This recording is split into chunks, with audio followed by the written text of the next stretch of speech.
নজর রাখবো পরবর্তী সংবাদে। যাত্রাপুর থানার অধীনে চলছে গাঁজা বাগান ধ্বংসের অভিযান। পুলিশের উদ্যোগে আজকে ফের এই অভিযান লক্ষ্য করা গেল। যাত্রাপুরের বিশেষ করে নিউরামুড়ার কিছুটা পূর্ব দিকে 5টি প্লট কেটে ধ্বংস করা হয়। তবে যাত্রাপুর থানার ওসি সুব্রত দেবনাথের দাবি 35,000 গাঁজা গাছ কাটা হয়েছে আজকে সোমবার সকালে। গোপন সংবাদের ভিত্তিতে তারা যান বাগানের বিভিন্ন জায়গাতে এবং সেখান থেকে উদ্ধার হয়েছে গাঁজা গাছ এবং তাকে কেটে ধ্বংস করা হলো অভিযানের মধ্য দিয়ে।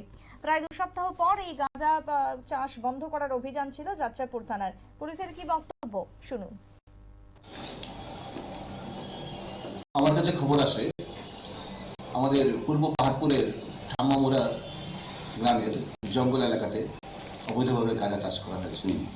তো উক্ত খবরের ভিত্তিতে আজকে আমি 10টা থেকে 10:30 নাগাদ আমার থানার inspector Arup Debbarma, sub inspector Shubhankar Saha এবং অন্যান্য থানার মেন এবং উইমেন স্টাফ এবং 9 ব্যাটালিয়ন এবং 11 ব্যাটালিয়নের টিএসআরকে সঙ্গে করে নিয়ে প্রায় আমরা 25 জনের টিম চলি।